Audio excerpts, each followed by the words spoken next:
serangan Amerika Serikat yang ikut terlibat dalam konflik Iran-Israel, Garda Revolusi Iran luncurkan ratusan rudal balistik terbesar ke ibu kota Israel.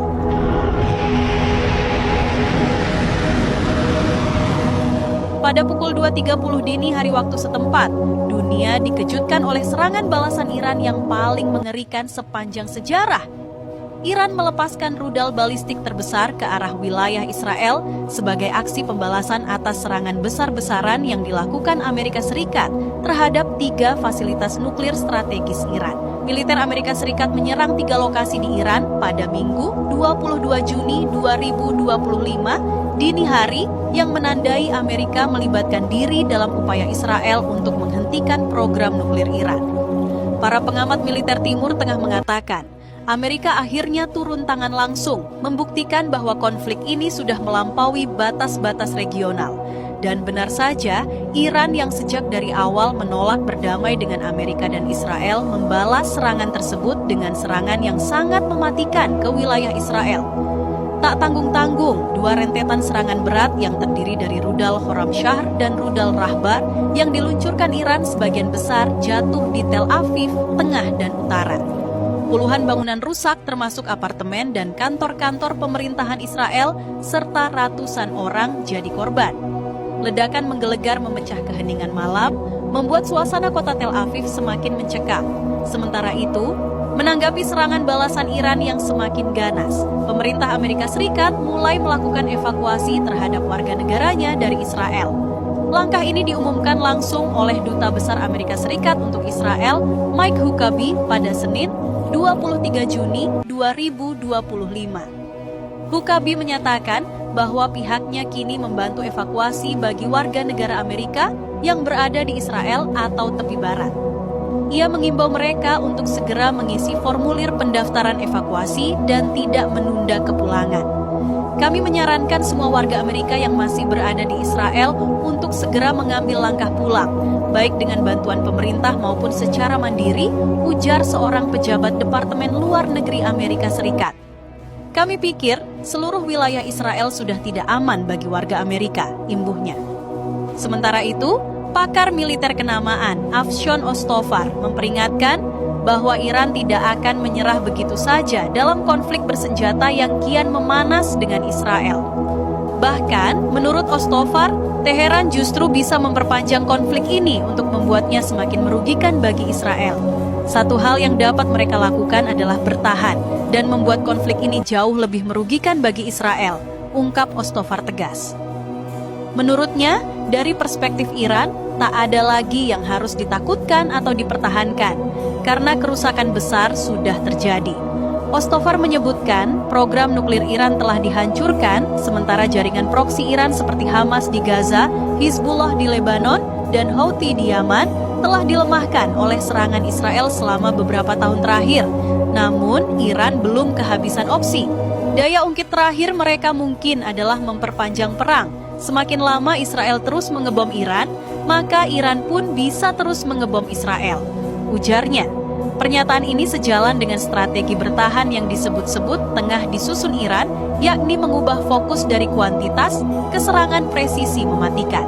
Lebih mengejutkan lagi, seorang pejabat senior Iran menolak klaim Israel bahwa Teheran telah kehabisan stok rudal. Alih-alih melemah, Iran disebut telah mengubah taktik rudalnya dari sekadar peluncuran massal menjadi serangan rudal presisi berteknologi tinggi terhadap pusat-pusat militer Israel. Rudal-rudal tersebut dikatakan berhasil menembus jaringan pertahanan paling canggih di dunia, menghantam target yang telah ditentukan secara tepat dan mematikan. Sementara itu, rudal Khorramshahr yang digunakan Iran adalah rudal balistik generasi baru dengan jangkauan mencapai 2.000 km. Didesain untuk membawa hulu ledak berdaya ledak tinggi, rudal ini dimodifikasi untuk meningkatkan kecepatannya, mendekati klasifikasi hipersonik. Peran utamanya adalah sebagai senjata strategis yang dapat menjangkau sasaran penting di wilayah regional yang lebih luas. Sementara, rudal Rahbar sendiri adalah rudal hipersonik yang baru saja selesai dari proses pengembangan oleh Lembaga Riset Militer Iran. Meski belum banyak data teknis yang dirilis, rudal ini ternyata mampu melesat lebih cepat dari Mach 10 dan menjangkau sasaran sejauh lebih dari 1.500 km. Rahbar yang baru saja menghantam sebuah apartemen di Tel Aviv digadang-gadang akan memperkuat status Iran sebagai salah satu negara dengan kemampuan rudal hipersonik paling mengancam di dunia. Di lain sisi, dunia internasional kini mulai angkat suara keras mengecam keterlibatan Amerika Serikat dalam konflik Iran-Israel. Rusia mengutuk Amerika Serikat yang ikut campur secara militer dalam konflik antara Iran dan Israel, karena langkah semacam itu dianggap berpotensi menimbulkan risiko besar dan konflik semakin meluas. Yang lebih mengejutkan, sebanyak 60% warga Amerika Serikat ternyata menolak campur tangan negara itu dalam konflik antara Israel dan Iran.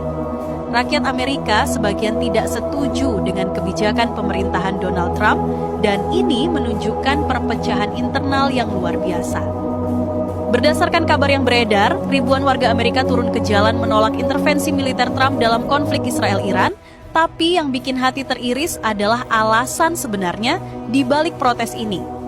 Yakni warga Amerika sekarang lagi ngalamin krisis ekonomi terparah dalam 1 dekade terakhir.